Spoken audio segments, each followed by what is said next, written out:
fucking interviews have you done? A couple. Yeah. Yeah. And you're used to doing that though already, right? I mean, I like a microphone. I mean, you don't need to be that close with that. This is a good thing. Oh, really? You're like, don't suck on Yeah, my shit. there you go. Perfect. I know you like it, but You're you like, know, stop. No, but that's why I'm telling people. They go, there. Every you came on before, so you knew. I'm like, hey, I need you, like close, and you're like, okay, yeah. Yeah, no problem. And you knew, but now with these mics, you could come off. Yeah, no, this is good. Can I get a little bit more in the headphones? Need more snare. A little bit more snare. Okay. I can't Is hear that my better? snare. I need more snare in my head. Is it that one or that one? Are you doing a bolt? Is it loud? That's too loud. Bring it down. Right there. I don't like myself that much. Good. No, go a little bit more down. There. Yeah. All right. Checking. Okay. Yeah. Let me fix this. You're loud. Am I loud? You're loud in mine. Are you louder now? Yeah, that's better. Okay, yeah, is that better? And then overall everything down like 20%. Yes, sir. Check mic 1, 2. Is that better? A little bit, smidge it up right there. There you go. Oh man, this guy's real picky. I guess someone gets into the fucking elites and they get to say whatever they want. You know, I guess that's how it works. Oh my gosh, Get out of here. All right, I'm gonna bring it down a little, bring it up a little, A little and bit I think of this. you should go. I think we're good now. Yeah. Okay. Welcome to Cast and Crick. I know this was a quick turnaround, but this guy's pretty cool. He was on maybe like what 3 months ago, 4 months ago. Was it 3 months? Maybe ago? even longer than that, right? No, I think it was less. Really? Yeah. Oh yeah, it was lateral, so that was August. August. Yeah. Yeah. But he's a bit. See, this is a crazy story for the podcast because he came on and he did something really fucking cool, and then he went and did something even cooler. So, what did you do that was really cool? Man, I'm the 2021 Bass Nation National Champion. That's a big deal, dude. It's crazy, man. Dude. So, going into everyone, you could go do a quick recap of what you did previously to kind of get to it. For sure. So if someone hasn't listened, you can go listen to this episode. I'll put it in the link. He just did that one, and it was an awesome story. And he plays the saxophone really good. I wish you would have bring it today and could have played the fucking. Playing No, I just Whisper wanted you to. I just wanted you to dance like fucking like fucking Lost Boys. Oh my gosh, dude! But give him a quick recap of what you did. Yeah, sure. Well, it was my first year competing on Bass Nation. Mm-hmm. It was 2020 as a boater. I did the previous year as a non-boater. Got my butt handed to me. Fished it as a boater. Qualified for the state team. Ended up finishing third overall at Havasu, which qualified me for the national championship on the Ouachita River in West Monroe, Louisiana, which just took place November. I think it was November 2nd through the 5th or something like that. Okay. Yeah, and ended up winning the whole deal. What this is another crazy thing to me. If you listen to the old episode, you have what boat do you run right now? Engine, everything. Yeah, it's a Ranger 364V Comanche. It's a 1990 model, and the engine is a Yamaha Pro V 150, also a 1990 model. Which this is the best. This is like if you're DIY, you cannot be more fucking DIY than Matty Wong, dude. You know what I'm saying? I got like X90. I think they're the X96 Lowrance unit, which is a black and white unit, which tells me depth and temperature at the cockpit. And then on the bow, I think it's a 2007 HDS 7. So it's color.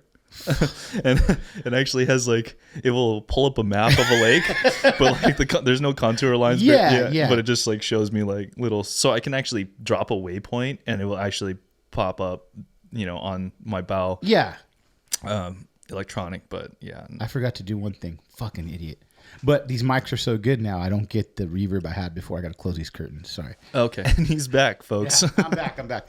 So the crazy thing about this whole story, to me, is you hear a lot of people going, you can't compete if you don't have, the newest, greatest, best, now it's video game fishing. Mm-hmm.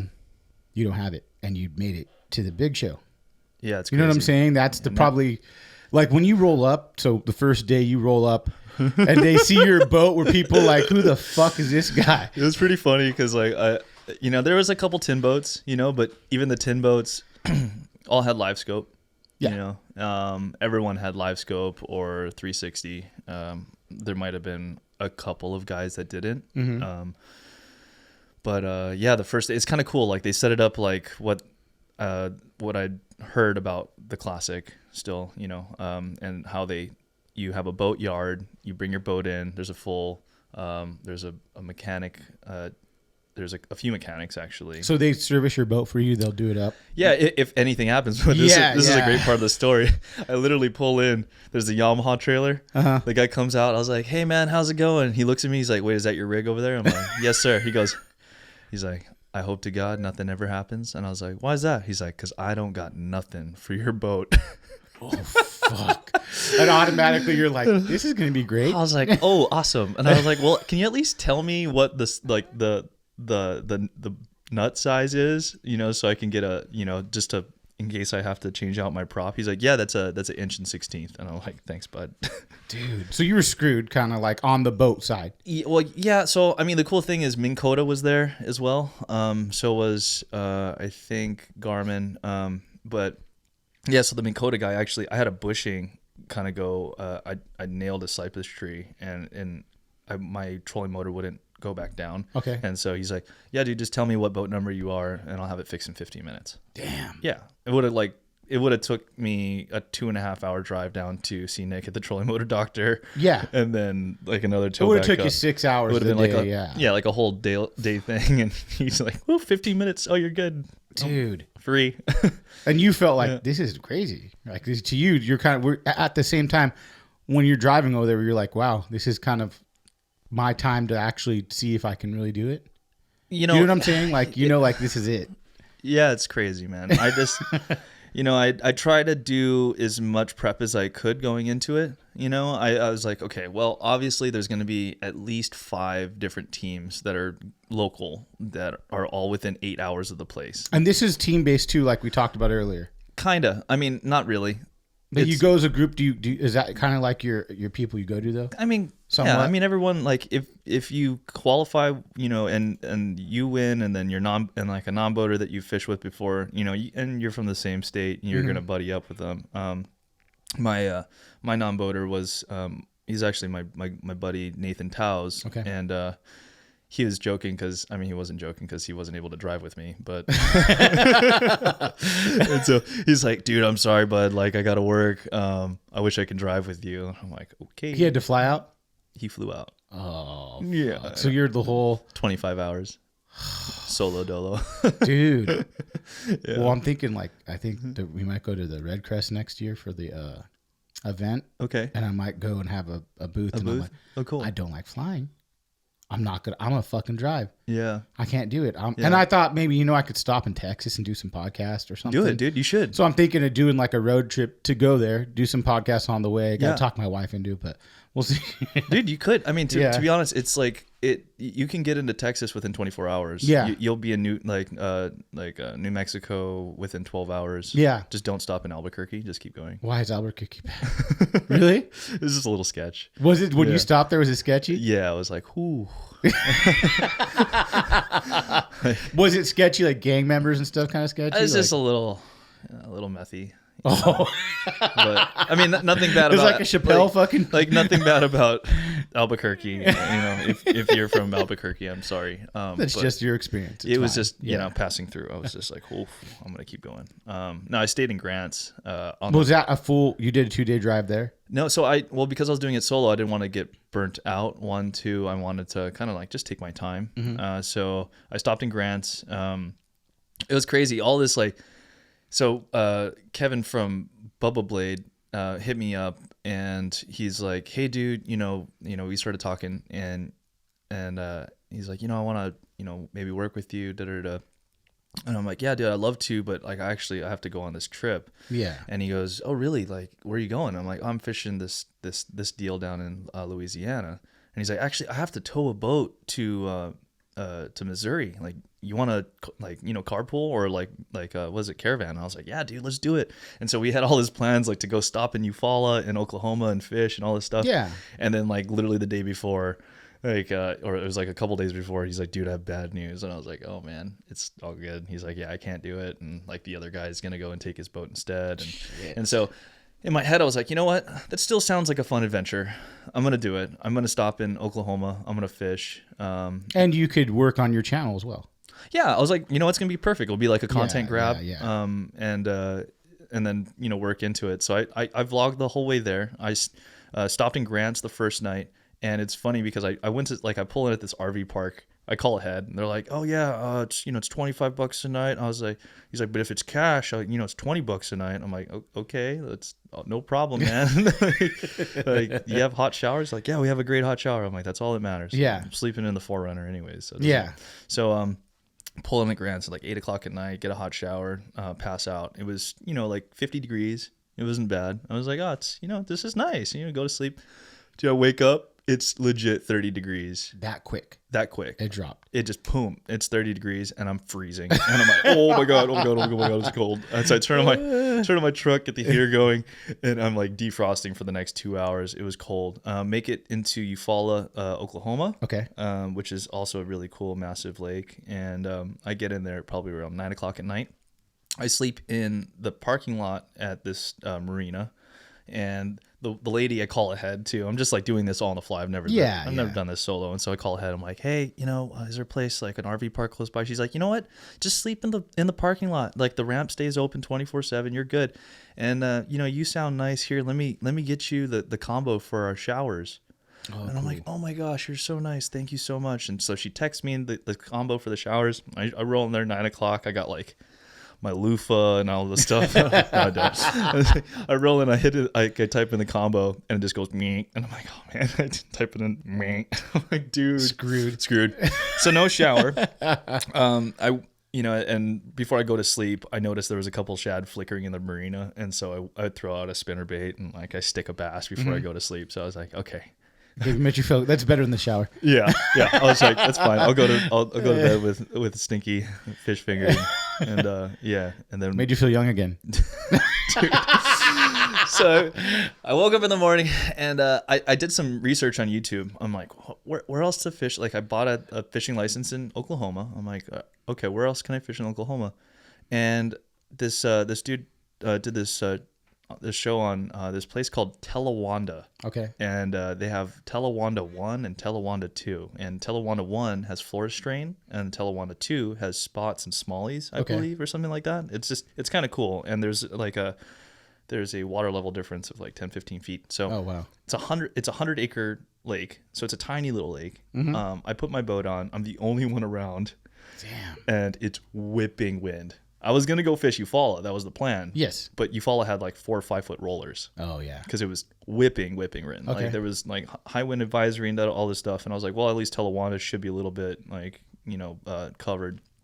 Get on Telawanda, figure out a super fun rip bait bite, and just kind of go on a tear for a little bit. And I do a little, basically like how to fish, for the YouTube thing, like how to fish fall frontal conditions on a lake you've never been on. Yeah. And ended up like torching them on a jerk bait and a swim jig, so that was really fun.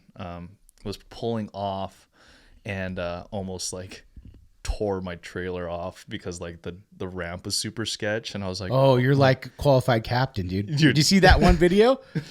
He pulled the whole fucking axle off, this guy on his whaler. I'm like, oh, I can see it now, what you're talking about. But it's like this tiny, no docks around, you had to beat your boat. And I didn't know that the ramp was so steep, and the ramp was crazy steep. Literally, like it almost, my trailer, I just felt it like, I was like it could have been done. Yeah. I was like, oh my gosh, did I just like jack my boat up before I even get to the nationals? And that was like my biggest fear, I was like, that's another reason why I didn't get on Eufaula that day.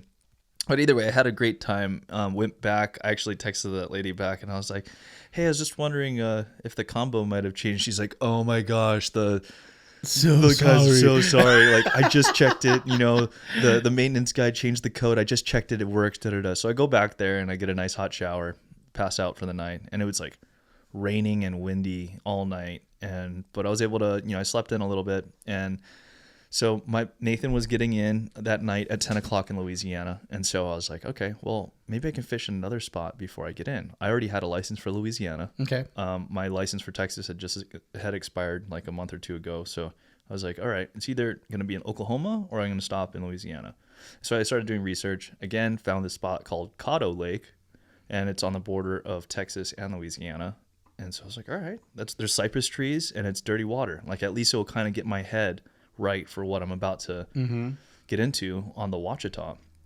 And so I stopped there and I put in literally like 6 inches of viz, pull my boat out in this like super kind of like janky marina, and like 2 foot of water to the channel. And then the channel drops off into 6 feet. So it's like a shallow fishery. Okay. And I'm like, oh, wow. Like, okay, I'm so sketched. I don't want to run my big motor. And yeah. Like, I didn't get on pad once. I idled everywhere. And then I ended up doing my first fish there was like a 4-pounder on a spinnerbait. So it was good. And I was like, oh, dude. I was like, all right, Cotto. Hey, right now, if anyone's listening from there, they're going, shut the fuck up right now. You keep that quiet. You keep that quiet. Yeah. And then I also caught a big drum. Really? Yeah. And Is that the first one? I've caught drum before Okay. going for redfish in New Orleans with my buddy Brock, but I've never caught one on a lipless crank. Oh, really? Thing smoked it, and I thought I hit a stump, and then the stump started swimming off into the channel. How big was it? It was at least 10 pounds. No way. Yeah, it was a giant. What kind of rod were you using? Just like a crankbait rod? Yeah, I was using a mega. Oh, so you were like, it was manhandling. Yeah, it was like the EMTF Megabass Levante rod. Okay. Just like completely I was getting owned. Damn. You thought, this is it, the record. This is like, dude, I got a good one. Oh, but yeah, that was cool. And so fished around, figured out, flipped the jig around a little bit because I was like, I'm probably going to be flipping a jig. Threw the spinnerbait around. I caught a couple more on the spinnerbait and was able to do, talk to the camera a little bit and kind of get a little bit of a breakdown again on a new body of water I've never fished. And that was a lot of fun. Pull the boat out and go in, and I drive into Monroe. Again, I pull in, it's kind of late. There's a place called Traps that's right on the river. I stop and eat dinner. Had like killer catfish. They have this beer called Yingling back there. Now we're talking. Dude. So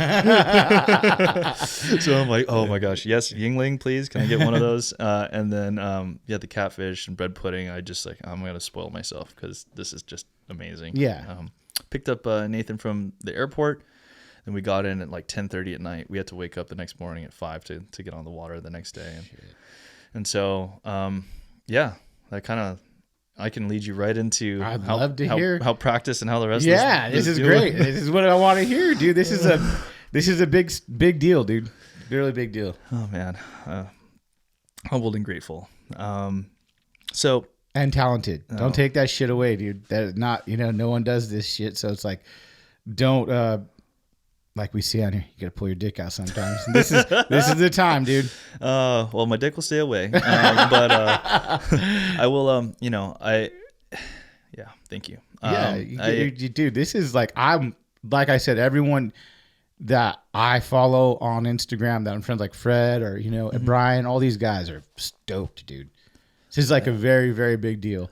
And I'm learning more about the tournament series, and the only guys I talked to you, I've talked to Phil Dutra, Juan. Yeah. So I don't know a lot about it. I'm still learning, but I know that's a big deal. You know what I'm saying? I know people try for that. A lot of guys have gone and tried to fish the open and just can't. And it's wild, man. Yeah. Seriously, like it's beyond my wildest dreams. And I tell people, and a lot of people that have been reaching out and saying congrats. I tell them, like, guys, like, as much as this is something that I went and did, I feel like it's something that we went and did, because it was cool seeing the Ventura Bass Club. I think and you guys are like celebrating. I'm like, dude, that's how it should be. Like, everyone should be so stoked, like. No, it's a group thing. You know what I'm saying? And that's the truth. It's if one of my best friends made it, like, I feel like I made it. I feel like I got there because that's an experience that I know that they would share with me. Like, I'm the same Matty Wong. Yeah. I'm not what gonna. I'm saying? I'm not gonna big league anyone. I'm the same person, and I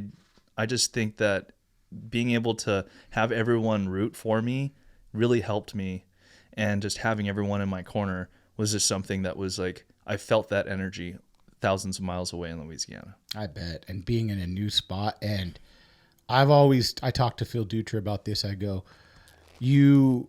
how do you figure this out, dude? You're fishing completely different. Yeah. This isn't the same water, nothing, structure, everything's different. So it's like for you to have to go over there, and you fished there a couple times before or not? Never. No. So, that's the amazing thing is you went to someone else's court and won. You know what I'm saying? Yeah. That's the cool thing about when stuff like this happens. I think that's the cool thing about fishing, though, is, with experience and time on the water, you can take those similarities and take them anywhere in the world. You can go and you can catch a bass, on pudding stone, and the way that you catch them on pudding stone, you can apply that and go catch a bass on Lake Fork.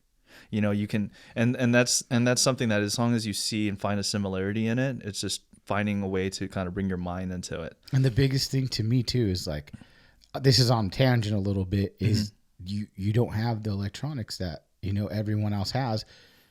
There's something to that. I don't know what it is. I don't know how to explain it because I'm not a tournament angler. I'm just a recreational angler. Yeah. And it's almost like enjoying life without Instagram, or it's almost like there's something there to that learning curve that if you could figure out how to fish with those, not using electronics all the time. Yeah. Maybe when you do, you do use it when it's needed, but that learning curve, there's going to be people missing those little pieces, that nuances, You know what I'm saying? Yeah, I feel like because, people will try to, there's a lot of people that get into the sport and, they think that they need the top of the line graph. They need the top of the line this and that. But when it boils down to time on the water, one, with your experience. There's nothing else that is more valuable in life than experience. And then two is when you're able to figure out nuances of condition and be able to figure out what's going on and how do fish react from certain conditions, that's when I think it makes it easier. Trust me, if I had better electronics, man, I would. But who knows? Maybe that's why you got so far, because you had to work on a different instinct than you would have with the electronics. You know what I'm saying? Yeah, I'd love to be able to now kind of, and I'm grateful that I'll have this Don't opportunity. Worry. Next year, you're going to have fucking 10, 17-inch screens all over your boat. And I'm like, I get it. You got it now, dude. Like, hey, it is what it is. Yeah. Well, you really can't, at that level, like, especially like for like deeper water and whatnot like that, like it's just, gotta have it. You got to have it. Yeah. So I'm excited to be able to play with it more next year. Yeah. But that's a little ADD thing I do. But get back to the story. So, sure. 5 a.m. 5 a.m. day one, unofficial practice. So this is Saturday. We have Saturday, Sunday of unofficial practice. Monday is angler meeting and a day off limits. Can't touch the water or can't be on it. And then Tuesday, official practice. And then day one starts Wednesday. So Saturday, I make up my mind to run south. I'm like, I'm going to go run south and see how far I feel comfortable running. How wide is this river? Is there any like idle zones that I have to go through? And then, are you taking notes at this time? Like, will you write stuff down? Yeah, or just mental notes? Mental notes. Okay. Mental notes, and just kind of feeling it more so about feel. And I think that's kind of a really big thing that I don't like to ignore. Like intuition is such a strong thing, and I think a lot of people will backseat it. And so I was like, I'm gonna run south. Just see how it goes. Literally the first spot I roll up to, throw my spinnerbait out. I bank it off of a stump, like just a slightly submerged one, and I smoke like a 12-inch spot. Like boom, like first fish. I was like, all right, I like it. I'm like, okay, cool. I'm like, I'm not gonna win with a spot, but this is a start, Start. So I start figuring out. I'm like, okay, there's a lot of shad on the main river. I started seeing there's a lot of bait flicking around. Catching another little short right away. I'm like, okay, I'm going to go move more south, waypoint it, move them a little bit more south. I start throwing a frog, and I literally, my first cast with a frog, I smoke a small largemouth on the frog. And I was like, oh, cool. I'm building some confidence. I was like, all right, now this feels good. All right, like maybe the frog might be a player this week. Yeah. I don't know. My buddy flips in a drop shot, catches a keeper, like almost a 2-pound spot on nice. Which is a good fish. Yes. I was like, okay. Well, I just caught a frog fish that was like just barely 1.25 pounds, and you just caught one on a drop shot. And I'm like, all right, that's a little note. So yeah, like drop a waypoint and then keep moving south. And I noticed there's not a lot of boats going south. I'm like, it is what it is. There's these cool riprap sections that I think the Army Corps of Engineers building in just for infrastructural like backup because of how the floodings that they've been having. And so we fished a little bit of that, catch a couple small fish, but nothing substantial. Nothing substantial day one. Get a couple other bites on a jig, and found that when I would find a channel swing that was closest to the to the bank, like if there was a good line of cypress trees that was within 10 feet of 20 foot of water, that was a good zone. So like I went down this little stretch. It was like little 30 or 40 yards, and it was deep, and then it would come up again like really shallow. If you flipped up dirt shallow with a jig, you get bit on the fall. Okay. And so I got 2 good bites like that, and I'm like, okay, clue. Still like a 6-mile run down south, and mind you, I'm going to give little notes of like what my limitations are with my gear. So my Ranger has 1 working fuel tank. This is the best, dude. You're like, this is what I got, and I'm going to make it fucking work, So, period. I have 14 gallons to play with. And depending on who's filling my boat up, I can always get in a little like extra half a gallon. Yeah. Doing a little bit of a rock, you rock it, let it settle, rock it again, let it settle. And so it's cool. Like in the beginning, in the morning in the boatyard, they actually give you gas. Yeah. So they take care of your gas and everything. Dude, that's nice. And so I told him like, hey, don't fill that other one, because that's literally going to be dead weight for me. But just, fill up this one, and then I'm going to rock it. And so you're like, dude, you do it. And so I did it, and like took my time and filled it up. And, you're not limited to go where like launch. There's like 6 or 7 different launch ramps that you can launch from and go and fish and check out areas. And for me, it was more valuable to see, 1, how long was that run going to take from the main launch ramp? And 2, what's my overall mileage going to be on that day? And am I going to be able to make that work with 14 gallons? These are little key parts to the story that go like, this is the limits you had that you had to work around. No one's fucking thinking about that. They're going, I'm going to run wherever I want with how big's their gas tank? 40, 50 gallons. Okay. Yeah. You're at 14 and you're 14. Like, well, hey, I'm thinking about how I'm going to get back because I don't want to, screw myself. That makes it even a better story, man. Oh, man. Because it's like you had all these limitations that people probably don't even know. You know what I'm saying? People don't know. They just see you one. They don't know your boat, how your electronics are. Yeah. This is amazing. Thanks, man. Yeah, it was. So these little notes, I literally have Navionics up on my phone because I don't. Again, my cockpit thing doesn't. It just turns on, turns off, and the light will work once in a while. When you go click click, if I hit it twice and then tap it 3 times and then blow on it.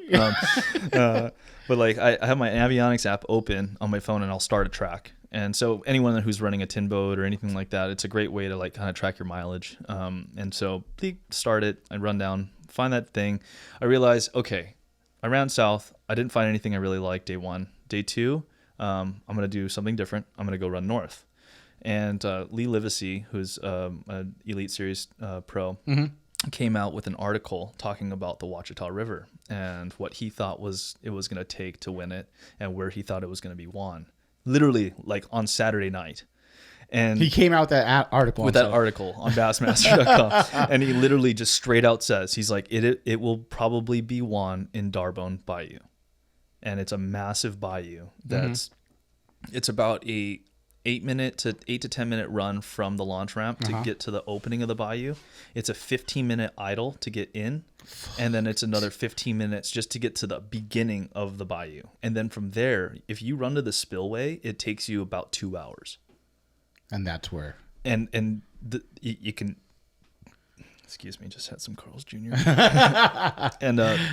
and so it was, people. There's a YouTube video of a guy doing the run to the spillway, and it's so crazy because like when I mean a minefield, I literally mean a minefield of stumps.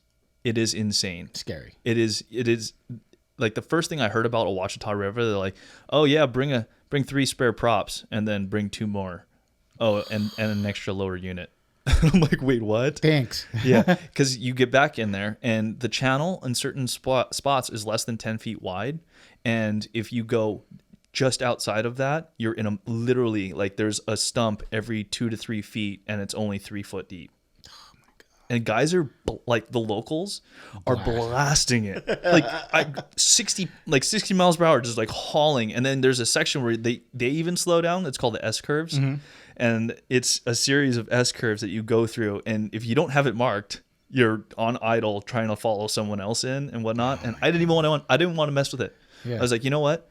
Especially like my experience from the California, we had the California Open on Clear Lake, and I got to run some backwater. And day one, like, it was great, but then day 2 and day 3, it just got more and more beat up. Where I knew in my head, you know what? Yes, it can be won on one. If this was a 1-day derb, this can be won in the back, because whoever can get back there and wreck them, they're gonna wreck them. Yes. But it can possibly dry up for day 2 and day 3 unless they have multiple of these spots. And so after reading this article, Lee Livesey's like, yeah, it's going to be won back there. The greater than average size fish live in the bayou. And it's so funny. If you read like how to spell or how to say Darbone, but like it's spelled like Darbone. And it took me forever to say like Darbone. Yeah. And one of the local guys is so funny. He's like, what are you saying? Yeah, he goes, he pulls up this. It was really neat. This South African qualified for it. No way. Out of 800 anglers, he qualified for it because they have big bass in South Africa too. Oh, really? Yeah. He's like, oh yeah, my PB mates are like 15 pounds. I was like, oh, that's a giant. Dude, but really? His name's Justin. Super, super good dude. And they gave him a boat. One of the local guys from Monroe gave him his nitro to run for the tournament. Oh, that's awesome, dude. And so he's pulling him out of the water day one. And he goes, did you guys run back to Dubai? Wait, I'm like, wait, where? And he's like, Dubai. And I'm like, wait, the bayou? He's like, yeah, Dubai. And I was just dying, man. I was like, dude, can you read me a story? Yeah. You're over here, people are worrying about shit. You're like, wait, say it one more time. Could you say bayou one more time, bud, please? Dubai. Yes. Yum, yum, yum, yum, yum. And so we run back to the bay, and I from the research that I was able to do, I knew that the guy, it was a 2004 or 2007 Bassmaster Open. Mm-hmm. And a guy won it at this place called The Cross. So it was right when you get into Dubai, and there's this thing that goes across, and it resembles a cross, and it's deep water, and then there's a slough that runs parallel. And so we go in there, get hung up on a bunch of stumps, literally have to like, hey, get to the left-hand side of the boat and let's rock, and then like trolling motor on high. Okay, boom, get off that stump. Okay, great. Oh, poof, like almost get thrown out. And so I kept the trolling motor creeping because the stump's 1 foot of his, and then the stump would be at 1 foot and 3 inches. Yes. Right. So it was wild. Ended up getting, my got a really good bite. And then I went an hour and a half, and then I got a really good bite, and I was like, okay, well, that's an option. And the mission to get there, and for that bite, it's like, is it going to be worth it? Is this worth it? Yeah. Because this is a round trip an hour. It's 15-minute idle in, 15-minute idle out, 15-minute run in, 15 minutes. So it's an hour deal just to fish that area. And so I was like, okay, well, I'm not too happy with what I found there. Go back, start to, think about different things. And also seeing what the weather's going to be doing this coming week. And the weather report says that there is a 98% of rain and cold front on Wednesday. And I'm like, okay, yep. So whatever we find right now in practice, it's most likely going to change pretty dramatically. That was your first day is Wednesday. That was first day of competitions. Competition, yes, yeah. Okay. So this was Sunday. This Sunday was the second day of official practice, or unofficial practice. Sorry. Monday was off limits. We go and this is kind of funny. We actually so I go and pick up the socket that I needed, the inch and 16th. I stop off at a tackle shop and pick up some really cool spinner baits because they got like all these homemade spinner baits and a bunch of cool stuff. And always love to support local tackle shops. And go in there, pick up some line, and we start heading back, and we see everyone in the elevator with jerseys on and everything. And my buddy Nathan and I were like, man, why you guys all got your jerseys on? They're like, dude, the bus leaves in 10 minutes. And we're like, wait, what? Like, you guys didn't read the itinerary? We're like, no, we just thought that they'd reprinted some of the email. They're like, yeah, dude, it's a mandatory angler meeting in 10 minutes. Oh, we're like, shit. Oh my God, dude. We almost missed it and got DQ'd from the start. Dude, Dude, that is so scary. Yeah, it was wild. Did you have to run and get your jersey? Yeah, literally like ran straight upstairs, like, and we were exhausted too, so ran straight upstairs, grabbed our jerseys, ran down, and we're laughing because we're like, dude, you're laughing because you almost killed your hopes and dreams. That's funny. Because we were going to go to another tackle shop. Oh, man. There's a real fisherman right there. No, serious. And so we get in and we're looking at each other during the orientation, and they have like the sheriff's there kind of giving everyone like, hey, this is what's going on. Pat Schlapper was the winner, previous year champion, talks about his experience on the elites. Like, and that was just surreal at that point. I'm like, wow, like someone here is going to, do this thing. And, it was that moment where I saw him kind of get like emotional about how his life changed during, taking this trail. I was like, wow, man, like that's so inspiring. Yeah. And like, that's so cool that he was able to like really, really do what he's always been wanting to do. It all clicked in at that time. You think like, this is a big deal. Like, yeah, before you're kind of like, I'm doing it, but now you're like, dude, I have a chance. Like, I have a chance to fish the classic, man. Yeah. Like, because they said, like, look, 3 of you guys sitting here in this auditorium right now, and there was, I think, 100 and because there's 54 boaters or something like that, and then there was, every boater there's a non-boater. So who makes it the winner? So yeah, the winner of each state, the champion of each state, a boater and a non-boater. And then also from a different country. So there was a guy also from Zimbabwe. There was visa issues with, I guess, the team from Spain and Korea. Okay. Zimbabwe, he made it to the elites as well? No, he made it to the national championship. Okay, the national champion. Yeah. Okay. And then Johannesburg was the other guy from South Africa. Wow, and so that's cool. It was cool, Yeah. like, I'm like, man, everyone's like hustled to get here. And this is a big deal. They gave us a little constellation, plaque, which was cool. It's like, no matter what happens this next week, you got to the big show. You got here. right at where you need to be. Exactly. Yeah. And so we go home, and next day was day one of official practice, and I told myself, okay, I'm gonna go and eliminate more water. I'm gonna run main lake stuff. I'm not gonna go back in the bay. I'm gonna go and check out some other things, and I'm gonna really try to see what stretches I'm gonna want to run and what stretches I don't want to run. And so I just headed north, and I started just eliminating these stretches. Okay. I had my spinnerbait covered up. And so I put a shrink wrap on the hook, and I also had my do the same because he stuck a 3.5 pounder. Oh god, on day one. And you're like, oh my gosh, why? Like on literally day 2 as we're going into the bayou, there's a stretch that has like 5 laydowns right off of deep water. It was like kind of a similar setup as like what I found. I was like, dude, this is the juice, man. Like this looks great. And he like literally flips his spinnerbait up there, like second cast, boom, smokes a 3.5. And I look at him, he's like, sorry. And there's another boat right behind us, and I was like, dude, like I'm like free spool it, and he like free spools it. I free spool and I put my rod tip in the water too, and I just like trolling motor around him. And I'm like, hey man, how's it going? And they're like, hey dude, what's up? And you guys got a fish on while you're doing yeah, fully fish on, yeah.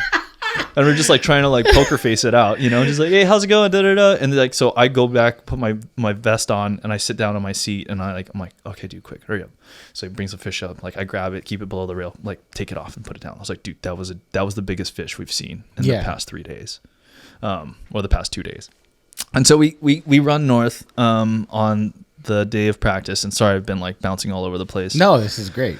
So last day, the last, which is the official day of practice, they go ahead and they blast you out with your numbers. You have like a time that you have to be back, or else you'll get penalized a pound.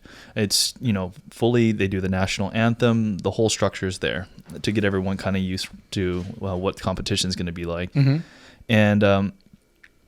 And we go up to this place called Horseshoe Bend. It's like Horseshoe Lake, I should say. Okay. And I noticed that there's one little bayou that gets into Horseshoe that looks sketch and super skinny water, but and it just looked hard to get into. And I'm like, you know what?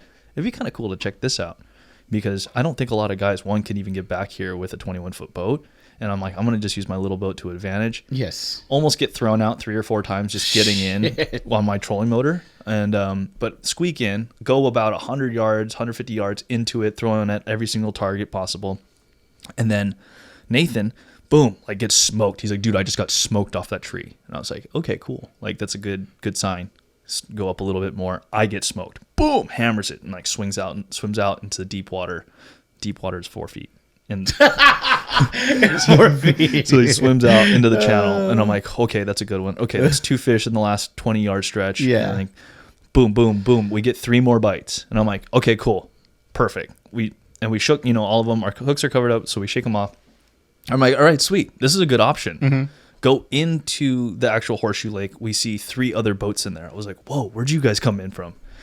And I see that off the main river, there's literally a cut in the mud that is just big enough that a bass boat can squeeze in. And it looks like a massive crocodile had went through, because there's literally rub lines on both sides of the mud getting into this thing. Yeah. And it's, you have to barely squeeze in. Your motor has to be fully trimmed up, but you can get in here. And so I'm like, might as well fish it too, because if there's like 3 other boats in here, I might as well just take a look, go in, run 200 yards on the trolling motor, hitting every single target. Nothing. So I'm like, okay, well, I got a bayou that we can catch some fish in, at least get a limit, maybe help fill a bag. And then just started kind of running another little area that was kind of a backwater, didn't get a single bite. And it was tough, because you literally go like 2 hours of just hitting every single target possible, hitting stuff that you're like, oh my gosh, there should be a bass on it. There's nothing. Yeah. And then you come up and you get a random stretch that doesn't really look like anything. And then you have like one random stump in like a tree, and then you stick one. You're like, how do you pattern this? Like, what? Yeah. And so I'm like, all right. And then so the day is starting to whittle down. Our check-in time was 3:15. I noticed up in this root ball there was a small little bluegill. And it wasn't like the bluegill that we have here, where like the pattern was like really vivid. It was very pale. It was like a white perch. Like it could have been even a tiny little crappie, but it was just a small little panfish that was really tight to the root ball. And I'm like, okay, that's why they like in the green pumpkin right now, because that guy. And I had bought about $100 worth of balsa baits for this event. And I don't really, like, I crank plastic baits, but I don't crank balsa, because we don't have to here in California. There's not too many places that have laydowns. And so I tie on this bluegill color balsa crank, and I'm like, you know what? This might be a player tomorrow morning, because the rain's going to be coming in. Everything's going to be flooding out. I know that little bluegill love to go and eat all these insects that are falling in and whatnot like that. It just makes sense. And I know those bigger bass are going to want to snack on those guys. And so day one, blast off. It's freezing. It's 40 degrees.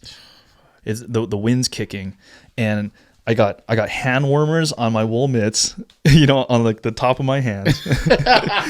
And you're not used to this. No, I mean, this island boy is not used to this. Huh? It was cold, but I've learned to dress the occasion, and so I was bundled up. And anyone, like the day one photo that they ran of me, like I'm just like I look so bummed.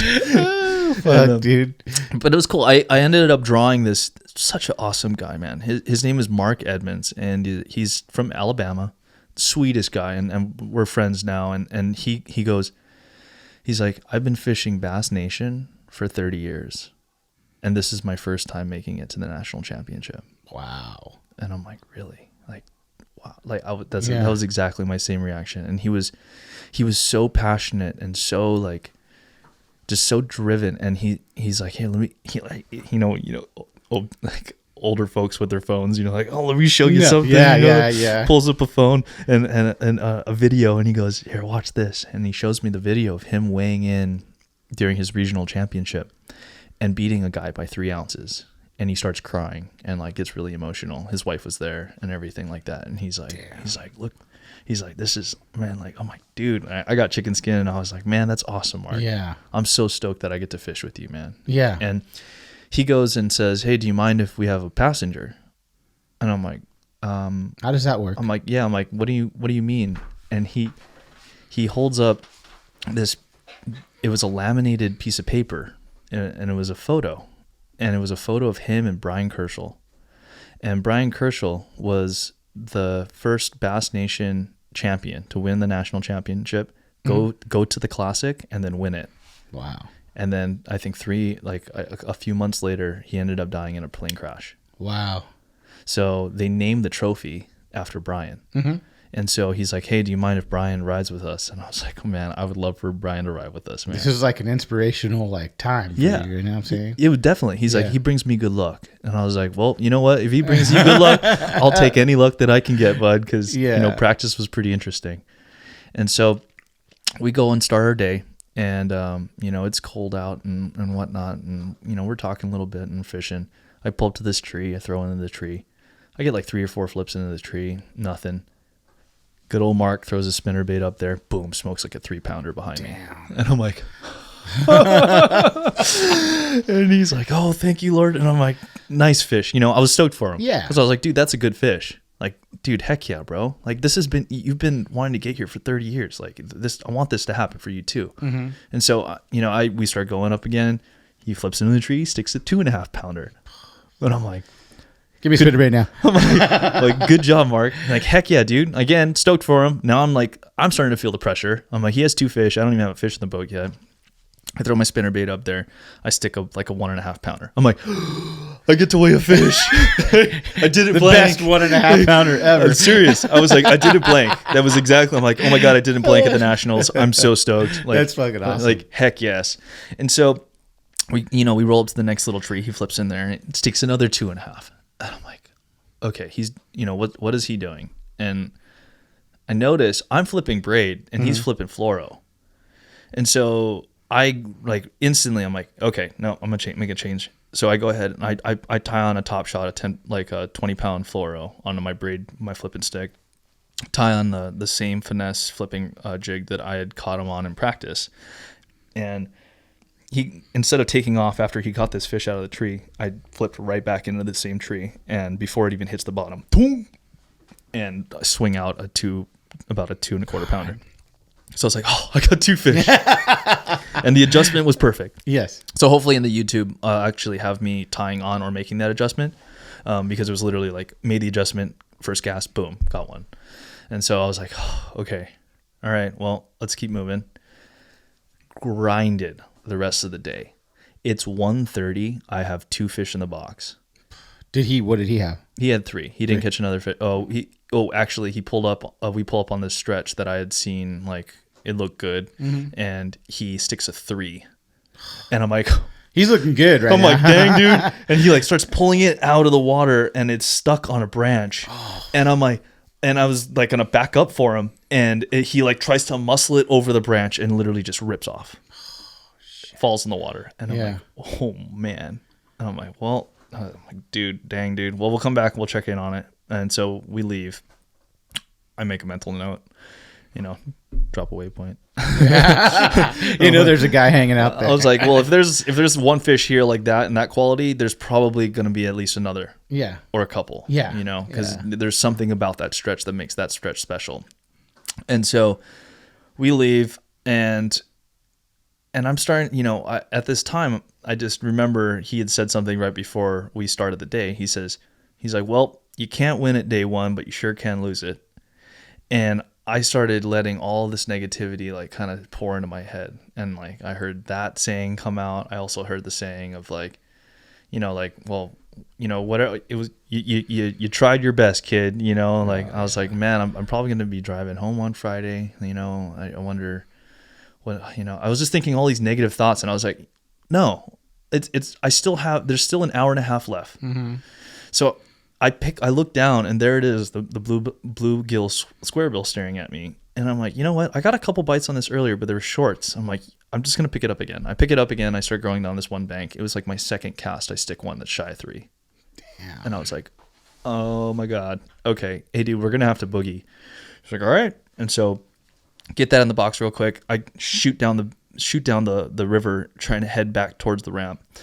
And I see this other stretch that I didn't hit in practice, but I'm like, ooh, that kind of looks good. Not too good, because if it looked too good, it was too good to be true. But it looked fishy, and something was telling me, again, this is like a story of intuition, and something was telling me, hey, just stop here. I pull over, literally my second cast, just shy of 4 pounds.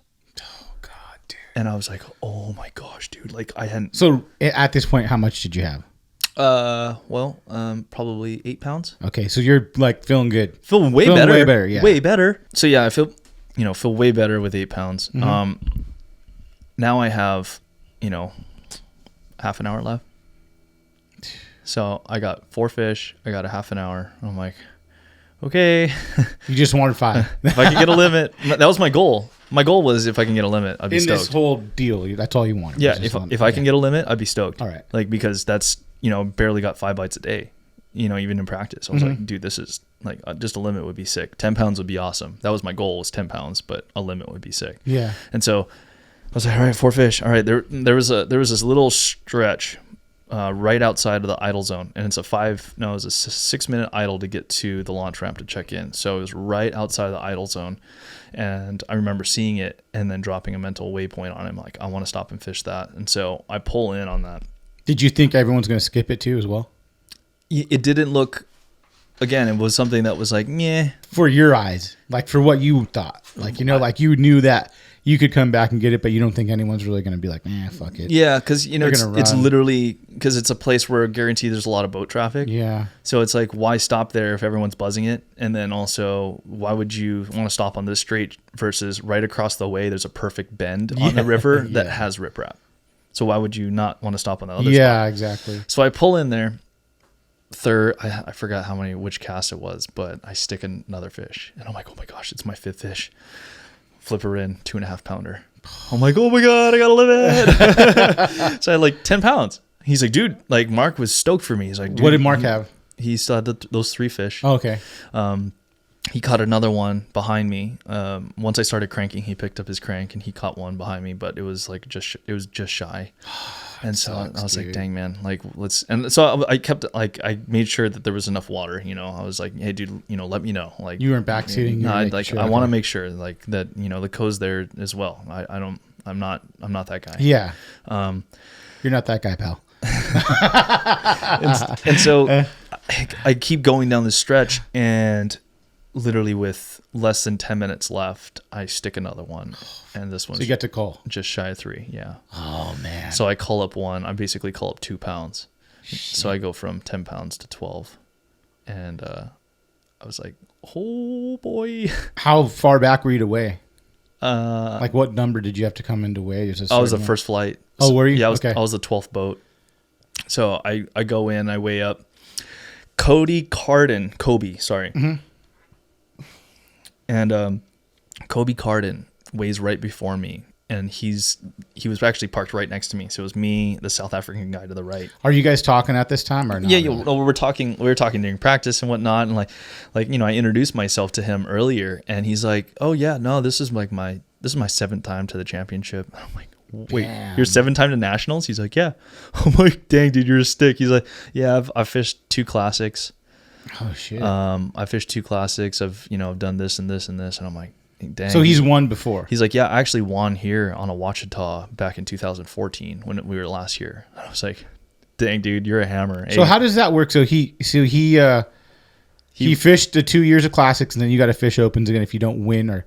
No, he qualified through the Bass Nation. Okay. So like he then you have to go back and fish your state qualifiers to qualify for the team again. Okay. And then you have to go ahead and win your regional championship. And then when you make it to the elites. No, so if he won, they gave him the option. Do you want the elite thing, or do you want to just fish the classic? Okay.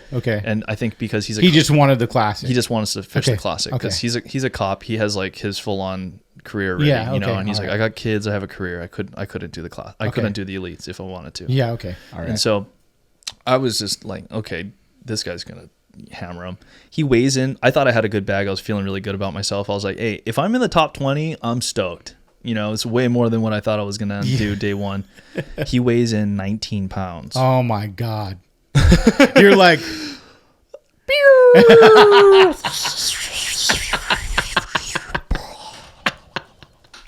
oh shit. That was my balloon. Deflated. But I was like, you know what? Thought about it. I'm like, if he goes and runs there again, it's probably not going to be there for the second and third day. I'm like, but dude, you smashed him. Like I told him we pull in. I was like, what's up, stud? He starts laughing. I was like, dude, good job, man. That's a solid bag. He's like, thank you, man. Thank you. And I was like, wow, dude, no one thought that it was going to take 19 pounds like day one. I was at the end of the day, I was sitting in 7th. So in my head, I was like, oh my gosh, I topped 10 in day one. And I'm like, okay, Stoked. I'm pumped. Yeah. Super pumped. Yeah. And I'm like, okay, now I know. Like, I'm going to just cover water. I'm going to glue the square bill in my hands, and I'm going to, I'll still pick it apart with a spinner bait and flip some stuff. And so day 2, I draw this guy named Dustin, also a really, really good dude. He's second place for the non-boaters with 12 pounds. Okay. So he caught him. He was actually with a South African Justin the day before. And so I was like, all right, dude, well, what we're going to do, I'm going to stop close. Like, I was thinking about release fish. I was like, okay, there might be a little bit of release fish, so I'm going to stop close. I'm going to let the other guys hit all the other stuff early, and I'm just going to kind of bounce from there. And literally, I think it was like my 3rd or 4th cast with a spinner bait. I stick a 2-pounder. I'm going to get it in the boat. I'm like, sweet. And cast up there again. Boom, catch another like 1.5-pounder. Pick up my square bill, flip up there. Boom, another 1.5-pounder. I'm like, dude, I have 3 fish, and it's not even 9 o'clock. I'm like, oh my gosh. I was pumped. Yeah. I was like, dude, this is my goal. Like, perfect. I got the rest of the day now. So that was a huge relief off my back. I was literally took the weight off my shoulders and was like, all right, now I can. Which could really screw you from the day before if you did have a lot of weight. Like, you're like, oh man, am I going to do this? Like, your mental game just not there, right? I mean, it could not be there. Yeah, I mean, you definitely. There's so many different there's so many different like facets of tournament fishing that can spin you out mentally, and that's why it's such a fun. Like, that's why it's so fun and entertaining. Yeah. Man, you can like be at the top of the world one day and then done, completely humbled and crushed the very next. Yeah. And so it's just about maintaining and checking your expectations, and then also maintaining a good positive mindset. And so we pulled to this tree, start going through the tree. It's like same thing, flip like spinnerbait, flipping. Dustin flips up there, boom, 3-pounder. I'm like, dude, I just flipped that tree like 5 times. I'm like, I just woke that fish up. He's like, keep waking him up, buddy. And so we go down very next tree. He does the same thing. He sticks another one, like a good fish, like right behind me. And I'm like, hey, dude, hey, good job. You're still in this. Like, no matter if you don't even weigh another fish today, you're still in this because, dude, you weighed 12 pounds yesterday. Most non-boaters had barely 6. Mm-hmm. So you're sitting fine, bud. And he's just like, yeah, man, we're gonna try. We're having a good time talking the whole time. It's I go down another straight, one of like a serious, like kind of in the area that I had caught some good fish the day before. I catch one about 1.5 pounds. So I'm like, okay, I got 4 fish for about 7.5, 8 pounds. Mm-hmm. I was like, dude, solid. Again, stoked. I was like, hey, if I can come up with a limit again, I'll have a shot at fishing the final day. And that's all I cared about. I was like, okay. I went from day one, at the end of day one, freaking out, thinking that I might not be able to fish final, like, might be driving home Friday. Yeah. Holy smokes, like, I'm still in this. And then I was like, okay, I just need one more fish and I'll be sitting okay. I start on that same stretch that we dumped that 3 the day before. And so I start picking it apart. And I go up to this one little stump that was, on this little bend, and I flip up super tight and I just feel weight and I set the hook and the thing boils. And I was like, and I remember saying it, oh my God, it's her. I was like, oh my God, that's her. And she's, she comes out of the tree and swims out further. And like, I kind of play her for a second to see how well she had the jig, and she had it good, and I flipped her in, and he goes, dude, that's a 5. And I'm like, oh my gosh, like freaking out. Yeah. I don't even weigh it. I throw it in the box. So how much did you have at this time? At that time, I thought I had like another, basically like 11 pounds. And this is what time in the day? This is 12:30. Oh, so you're looking pretty good. So I was like, dude, this is awesome. Yeah. And so after about a half an hour, curiosity killed the cat. I was like, I need to go and check this fish. You're like a kid on Christmas morning. Yeah, huh? I was just like, I need to check in on it. Yeah. And because you're so used to see and this is the thing, like you're so used to seeing 10 to 12 inch fish, like a 3-pounder looks like a giant, you know? So I Yeah. pulled it out and I was like, oh, she shrank. So I like put her on the scale. It was like 3 3/4. So I was like, I was like, that's fine. Yes. Like I'm like still pumped. But Yeah. she's not a 5, but she's she's good. I didn't think she was a 5. I thought she was like a 4 something. But when I was like, okay, still solid fish, pumped. I run back through the same stretch that I had that aha moment with the day before, and I caught another 2.5-pounder. Culled out one of those squeakers, and so I was like, okay, I feel good. Run back. Well, this is 2:45. Almost 3. So, and then I start on that rip wrap stretch again. And on like halfway through the rip wrap stretch with 10 minutes left, I stick another one, like 2.5 pounds. And I was so pumped to get that thing in the boat. And I was like, now you're like, oh, I think I took my time. I took my time calling, man. Yeah. I was just like, okay, like, balance beamed it, double checked. Okay. 1, 2, 3, 4, 5. Okay. Balance beam. 1, 2, 3, 4, 5. Like double, triple check. Okay. This is the little one. Bye, little one. 1, 2, 3, 4, 5. Okay, we're good. Closed it up. Idled right in to check in. I came in, I think, 5 minutes early. And what was your weight that day? 11.6 or 11.2. Okay. Which ended up being the big bag of day 2. So that threw you into 4th? Was it that day or 3rd? That threw me into 2nd. 2nd. So Kobe Carden came in with 4 pounds day 2. Oh, isn't that crazy? I saw in your head, do you think you ran back to that area?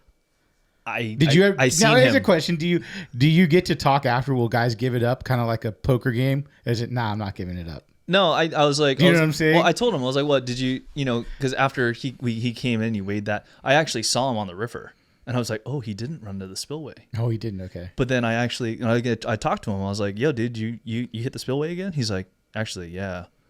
And then he's like, I spent over 3 hours running today. I'm like, what?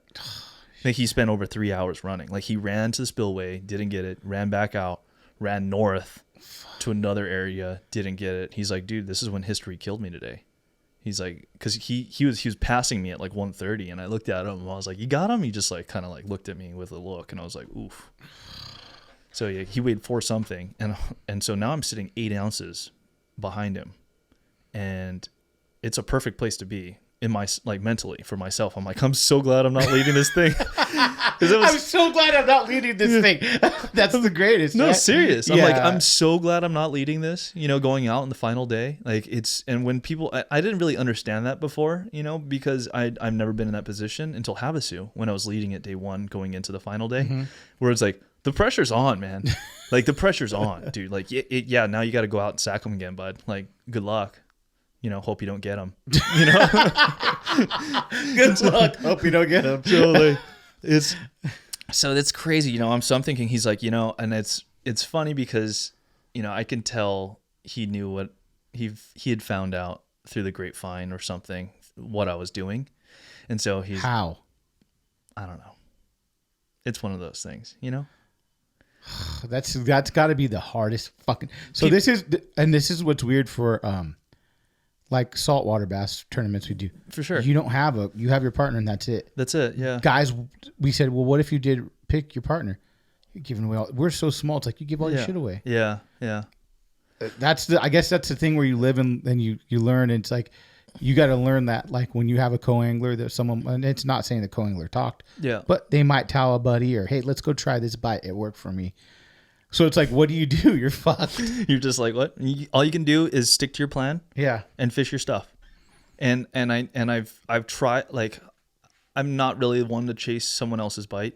That's not my style. But people will. But I know some people will. Yeah. And you bet your butt I saw multiple cranks on his deck the last day. And on whose deck? On Kobe's right next to me. And so I look over and I'm like, dude, that's so funny, man. And so I'm doing my own thing, Yeah. And so change out my hooks, every single morning I put fresh hooks on it. And then I I knew, so going into the last day, I knew that it was going to be a post-frontal bluebird sky day. Mhm. It was going to be, we weren't going to have the cloud cover like we had the day before previously. Day one, all that rain, all that stuff's gone. So just post-frontal. And my goal was, hey, get 3 fish early.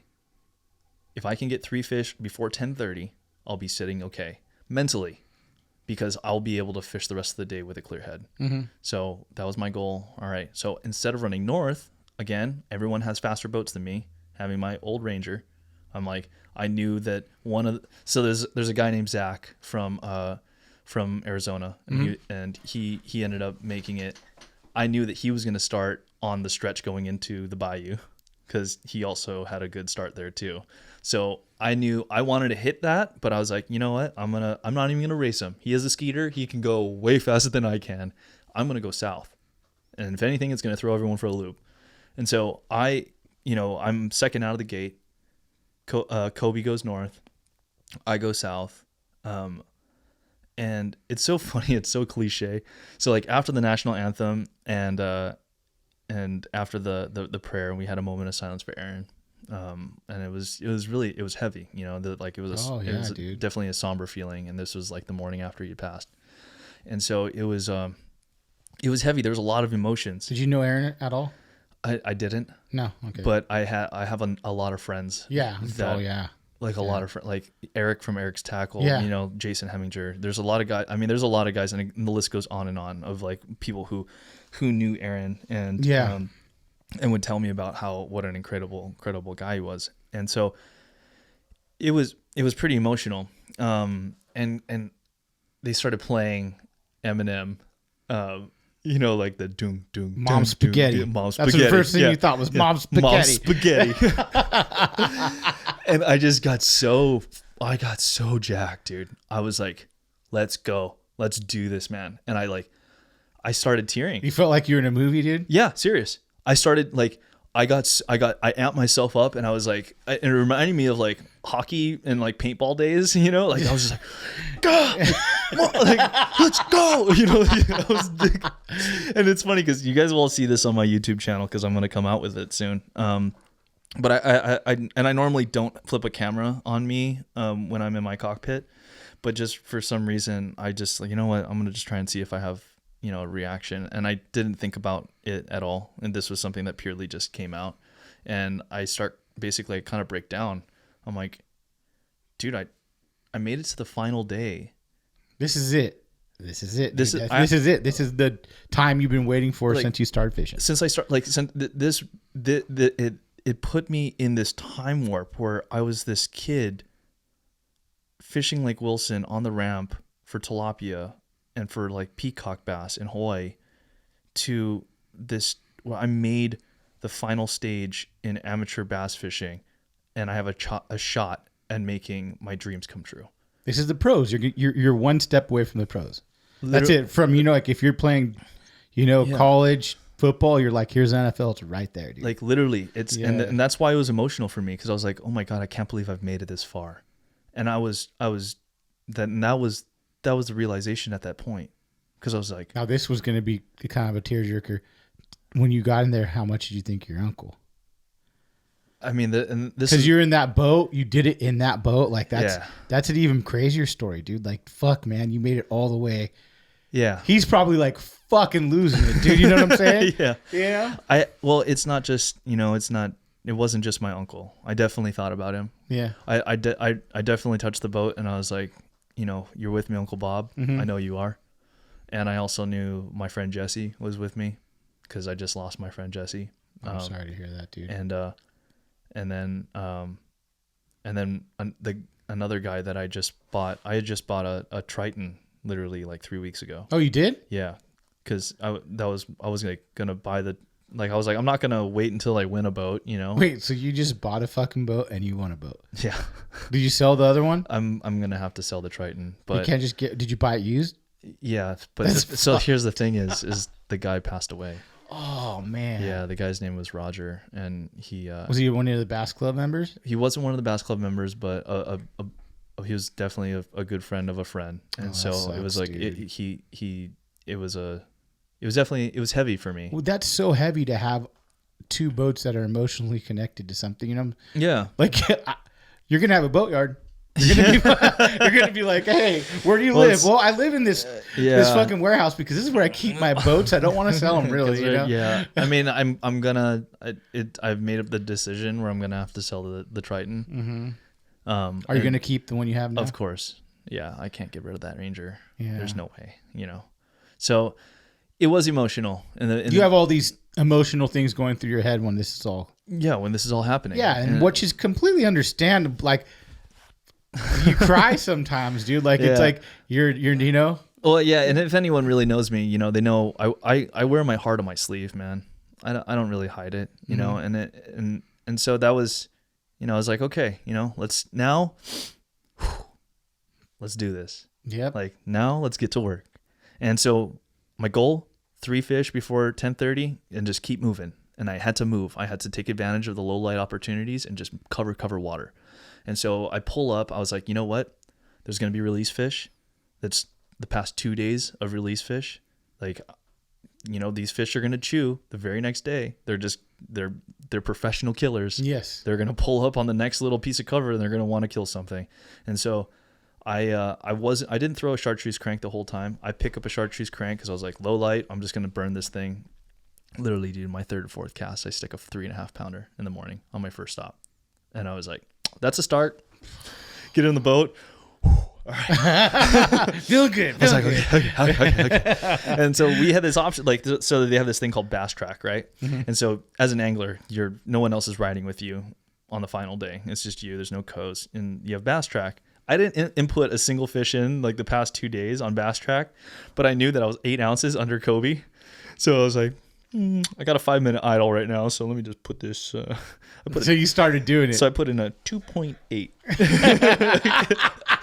I was like, I knew it was. I weighed it. It was like 3.5, and I was like, 2.8. All right, just like let me just kick it over real fast. And so, hey, but that's part of the game. Mental, dude. Fuck yeah! I mean, I've heard it from other guys going, "Hey, there's a mental game to it for sure. You want to get it? You know, you could." You know, I mean, it's the same. Oh, it's fun, man. It's part of the entertainment industry. Yes. You got it. And it's fun because now, like, looking back hindsight, all my buddies that were, like, following along on Bass Track, they're like, dude, there's no way he has 1 fish. There's no way. And, like, they were all, like, you know, it's just so cool because so many people were following along and rooting. And that was just so rad. And so after then I stop on my next spot, that rip-rap stretch again. I was like, you know, I'm just going to hit it real fast. I catch a little line burner. Like when I mean line burner, it's a term tournament guys use is like squeaker. It's barely 12 inches, but it was legal. I was like, oh, she goes 12 in the box. Yep. So I threw it in the box, start moving. I get a text from the media guy, and he's like, hey, can you share me your location? I want to get some shots. And I was like, yeah, dude, sure. So I sent him my location. Hit one of this one stretch that I had a couple fish off of. And I start going down the stretch, and I was like, "Hey man, you want me to? I caught a 3. You want to see it?" He's like, "Dude, we'll love it. Do you mind?" I was like, "Yeah, dude. You're doing a job too, man." And so I hold up the fish. Isn't that scary? I squeezed the living daylights out of that fish. I just heard a story from someone I was fishing, and they did the same thing, and it fucking fell out of his hand and found the water. Dude, the thing tried. Like my hands are healed over now because it's been from a few that fish. But that fish tore me up. So all the fish that I were catching weren't on craws because their teeth were razors, dude. Okay. And like usually, you know, they're pretty grinded down and whatnot. These things were razors, and it's like a spotty. It was like a spotty, dude. I was like, oh my god, and I squeezed it like, and it shook a couple times, like hard head shakes. I was like, I'm gonna throw it in the box. I'm like, okay. So I'm like, I'm not gonna open that box again. And so he's like, dude, thanks so much, man. I'm like, yeah, dude, no problem. He's like, all right, have a great day. I'm like, thanks, brother. And so I pull in on the stretch that my buddy Nathan caught that 3.5 in practice. Was that the drop shot fish? No, this was the spinnerbait fish. Spinnerbait fish, okay. This is the one in the opening of the bar. Okay. And so I pull in, and because I don't have a co with me, I get to position my boat like I finally want to. So I pull in super tight. I pull up and I see this perfect little tree. I throw my spinnerbait out in it and just slow roll that spinnerbait right through that tree, hit a branch, and I boom, get smoked. 3.5 pounder. That's it. That's the one. I flip it in. I was like, so right now you're at 7 pounds. Oh fuck. Feeling good. seven Early. and a Still half early, pounds. right? It's 10:15, and I was like, dude, I reached my goal. I was like, I got 3 fish before 10:30. Was there still cloud cover? No, it was bluebird. Okay. And the part of the bayou or the channel coming into it, the trees, the cypress trees were casting Shade a nice lines. shade line. Oh, yeah. So I was like, dude, this is going to be a perfect last place, like for me to just hit before the sun gets too high, and I can take advantage of it. And that's why I also knew that I could hit it later, because I knew that Zach was going to hit it early. And sure enough, at the end of the day, I was like, hey, did you hit that spot first? She's like, yep, that was the first place I hit, and I didn't get anything. Too bad for you. I was like, I actually went in there, I stuck at 3.5. He's like, you sucker. And but so I end up I run some of my other stuff. I catch another one on a crank, and it's 12 o'clock, and I'm like, okay, all right, I just need one more. And I remember I listened to so I just recently fished the US Open too. Yes. And I got paired up with Kevin Short, who's an ex-Elite Series pro. Yes. He's like one of the heads at Bass Cat, like super, super good dude. And he's a cranking master. He's won tens of thousands of dollars on crankbaits. And so instead of me doing spot research and study, I was just trying to research and input as much information as I could on certain techniques that I don't do too often. Like I crank, and I caught my PB on a crank, but like square billing, shallow water, and wood is something different, and so they're talking about positioning of how the bass will position on cypress in certain times of day if there's current, or how they're related to the current in river systems and whatnot. And I just remember his voice saying, like, or someone asked him, hey, what's your favorite conditions to crank? And he says, bluebird sky post frontal. Wow. And I was like, I mean, it makes sense, it's a reaction bite. I mean, yeah, obviously, if any bass book's going to say overcast, windy, and is going to be the best cranking. But you're talking about a square bill in shallow water too. Exactly. Well, right? So it's a little different, like a jerk, close to that jerk baitish kind It's of. a little different. It's and right there I thought, now I know why. It's because it's purely a reaction bite. If you bang a fish in the head with a square bill, that thing's gonna smoke it. Yeah. Regardless. Yeah. And so I pick up the square bill again with that voice click on, like that little snippet. It's so funny on how certain throughout a day, someone's voice will pop in your head and say something. And so that happened. I was like, huh. So I start throwing, and I'm hitting off at every single stump that I could possibly find, and getting snagged, and then you get free and you do the same thing. I'm retying every 15 minutes and trying. I'm saying super diligent with that.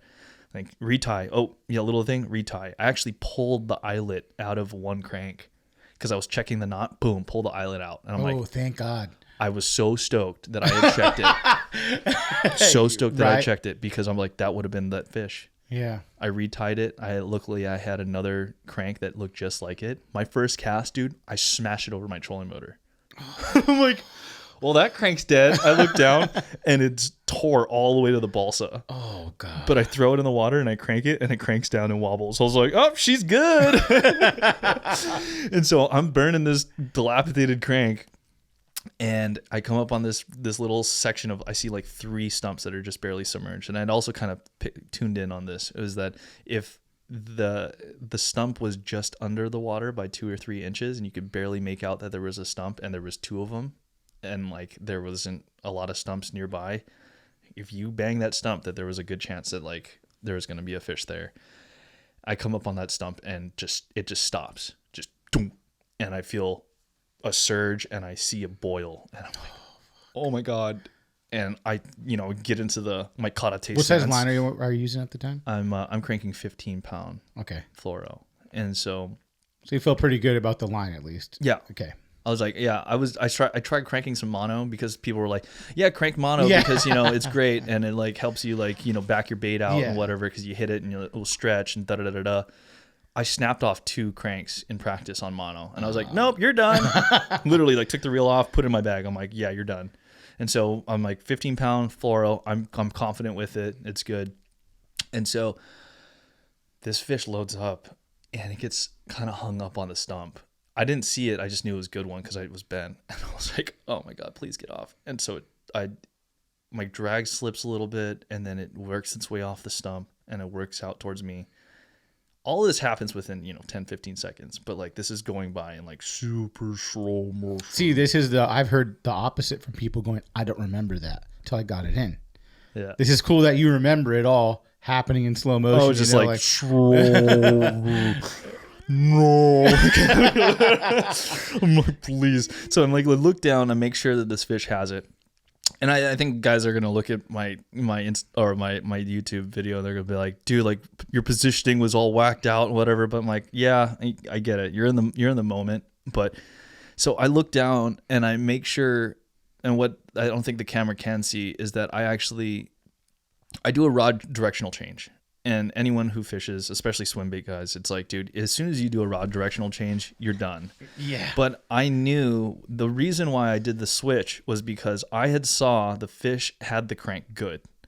And so I needed to get its head up.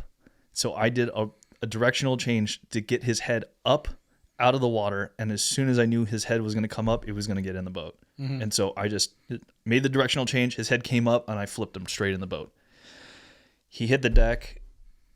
I grabbed it and I started shaking and I look at the camera and I'm like, I think I have a chance at this. That was the one. And I was like, I think I have a chance at this. And I was like, no, like I gotta, keep my head together. Did you just throw in the box or did you wait? I waited. It was like a 3-3-4 or something like that. So what did that make you at that time? I knew for the 3 fish alone, it was going to be 10 pounds. Because if the 3 3-pounders is 9, and then and 1 12 1 pound maybe. Yeah, and then the other, since they were all at least 3.5 to 3 1/4, or like more than 3 1/4, like 3 1/3. I just knew that I was like, okay, as a cumulative, it was going to be at least 10 pounds. Yeah. So I was like, okay, well I'm sitting with 11 pounds. I'm like, oh my god, it's going to be so close. Because I knew that there was going to be other dudes that can sack them, man. All these guys there were hammers. Yeah. All these guys that were at the Nationals were absolute hammers. And the crazy thing is, and so Taylor Smith beat me in Havasu. So I got Taylor day 1 by like 2 pounds or something like that. And he came back and he was able to catch me at Havasu and he beat me.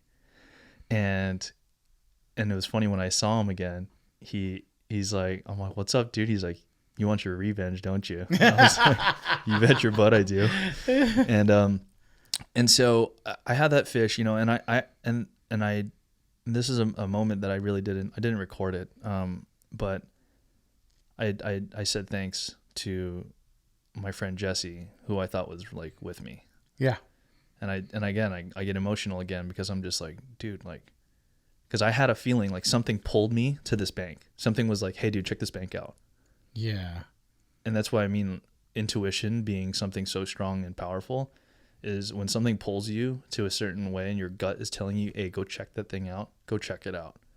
And so I was like, dude, I'm like, I don't want to, like, I can't entertain the thought of winning this because I don't want to get my hopes up and get shut down. Yes. Because it's always about, like I said, checking expectations. And so I was like, you know what? Hey, but I felt good because I was like, I'm probably going to the Classic because it's top 3. I was like, hey, that's the goal. If I can make it to the Classic, dude, that's a childhood dream, legit childhood dream come true. Yeah. And I was like, oh my gosh, dude, I think I made it to the Classic. And then, there's the inklings inside of me and the small voices in your head that are saying, yeah, you might have won this thing, but no, I instantly silenced them. Yeah. And so I silenced that and I'm like, I got to keep going. I got to keep, working. And I go up and I flip up. I go up to this nice little tree and I flip in and doing, it smokes it hard. I thought it was a good fish. I set the hook and like a squeaker spot. I was like, you weren't supposed to be there. Dude, like I hit him so hard he changed species. And so he was a 13-inch spot and he called out my 12-incher. Oh. So I was like, awesome. Hey, sweet. At least I don't have to worry about this thing getting bump boarded. Like I know for sure she's going to go. Yeah. So right there, it's about 1:00 and I'm like, you know what? I'm 8 miles from the ramp. Old Betsy, I just want to make sure I can get back. I start freaking out a little bit because I'm like, do I play it safe? Do I fish hard to the very end? I'm going to kill myself if I don't fish hard to the very end because that's what I said to myself, that I'm going to like swing as hard as I can to the very end, but I need to get closer to the ramp because where I'm at now, like this could be bad. If I get stuck or if I hit a stump and smoke my lower unit, like this is not good. So I work my bait back. There's a couple of the straights, a couple of like these areas where my intuition's like, yo, dude, why aren't you stopping? Like, stop, dude, stop. And I'm like, no, quiet. And it's literally like, I'm just like passing these areas and I'm just like killing myself, not stopping at least once for a couple casts. And I just keep going. And then there's this one little straight that I had fished a couple times, didn't get any bites. And I was like, you know what? Let's swing for it. Come on, I pull out a swim bait. I tie on like an 8-inch bass tricks, and I start skipping it under these logs, and with like a beast hook on it, and just like slow rolling it. And I'm like, if they don't need a spinner bait, they might want to eat this thing. Yeah. I'm like, dude, let's really put this thing away. Let's try, And so I throw that for like 45, and it's about 2:00 now, and I'm like, dude, I need to go and check that riprap again. Maybe I do 4 laps on the riprap, like. Change color, go down, change color, come back. In hindsight, now I would have changed the depth instead of color, but I thought that maybe if I changed up the direction and the cast angle, it would have been enough. But it's fine. Hindsight's always 20/20. And so Taylor pulls up on me, and I was like, yo, dude, like I knew he was sitting with 17 pounds going into the last day. I had 23 pounds. So I was like, okay, he has a deficit already to make up about 6 pounds, and I'm like, did you get him? He's like, yeah, dude. I'm like, really? He's like, yeah, I sacked him. I'm like, what do you got? He's like, at least 13 pounds. I'm like, dang, dude. I'm like, he's like, well, how about you? You got him? I was like, I don't know, like 10 something. And he looks at me. Part of the game. He's like, really? And I was like, he's like, nah, you still got me. And I was like, I don't know. Yeah, I got like 3.5 pounders and then 2 squeakers. He's like, dude, you got like 11, 12 pounds then. And I was like, I don't know, maybe. And so he's like, we're friends. We're totally, we're buds, And so he laughs, and I'm like, hey, dude, good job. Cause like, that's a bag. We go in, hit that riprap stretch and I play it close, and, I see Kobe's cranking, and then I see a couple other, like everyone's slowly kind of getting closer to the ramp. And like 5 minutes left, dude, like someone screams. And I'm just like, oh my God, dude. Am I kicking myself because I didn't fish very hard and risk it very, very to the absolute end? I'm like, whatever. It's up to the universe at this point, And so we go in. Sure enough, Taylor catches a 4-pounder with 5 minutes left. Culls up. He gets 16 pounds. So I'm like, dude. This is close. I'm like, my mental math isn't this good. I just know it's going to be close, man. This is like, I start freaking out, And so we pull in, we all check in, and, everyone's kind of like asking, oh, how'd you do? How's your day? And there's only 14 guys. You're like, I don't even want to talk. Get away from me. No, I was interested, my curiosity was killing me. I was just like, dang, dude, I wonder who else sacked up, because I knew that it was me and Kobe had 23 pounds. And then there was 2 or 3 bags at 22, or 2 bags at 22, a bag at 21. And then it went like 18, 17. Okay, so you knew those first 5 you wanted to check. Yeah, I wanted to like see. First person, I go up to Kobe, I'm like, hey, dude, how'd you do? How was your day? He looks at me dead straight and he goes, like 18 pounds. And I was like, wait, what? So like instantly my heart just goes, I'm like, and that's why I don't get my hopes up, And then I was literally telling myself that. And then as he says, nah, dude, I'm just joshing. I got like 5.5, maybe 6 pounds. And so I was like, okay, thank God, Kobe. Thank God you suck. I'm like, dude, because he's a hammer. He's a local guy, Yeah. And I'm like, dang, okay, whew, thank God.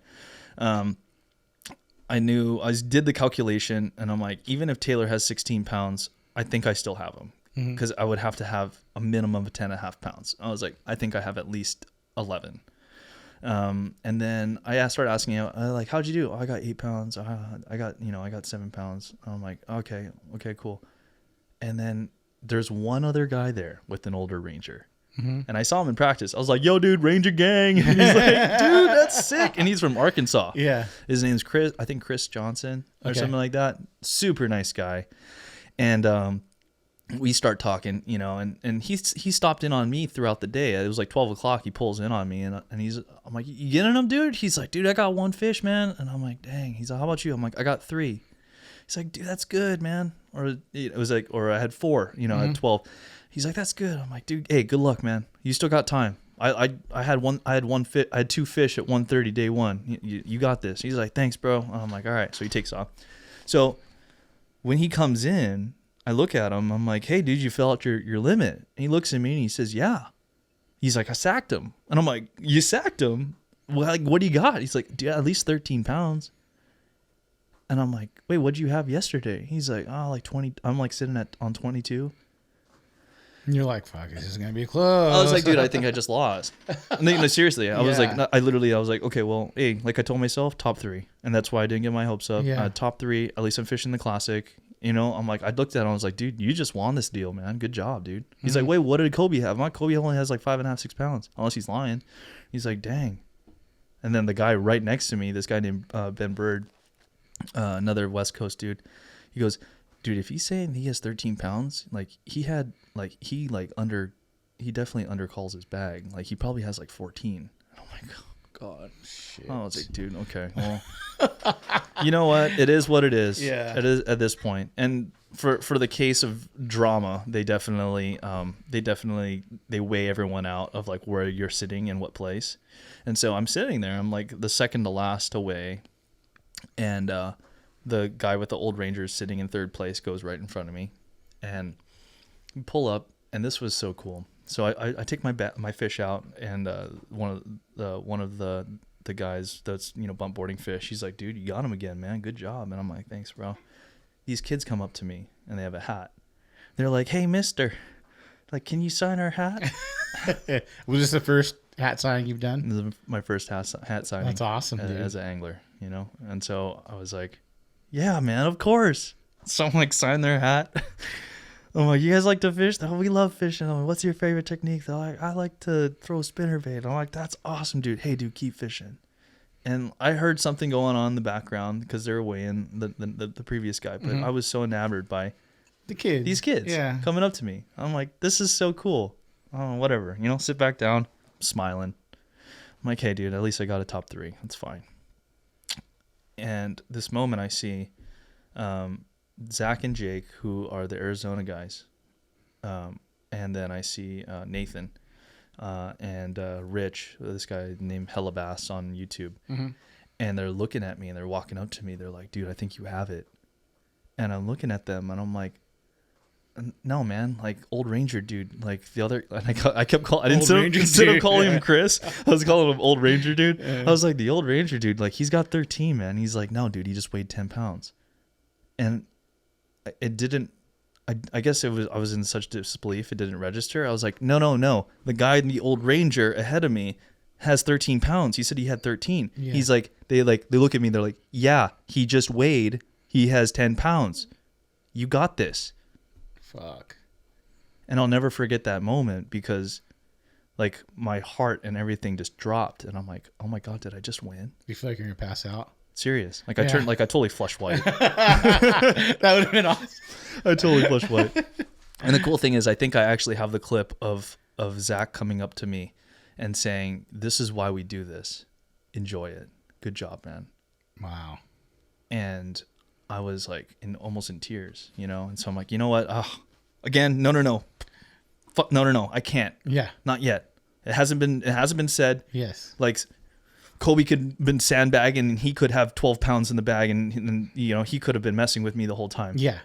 And so I come up on stage. They're like, okay, well, all it take, you need 10 something to take the lead to kick Taylor off of the hot seat and da-da-da-da.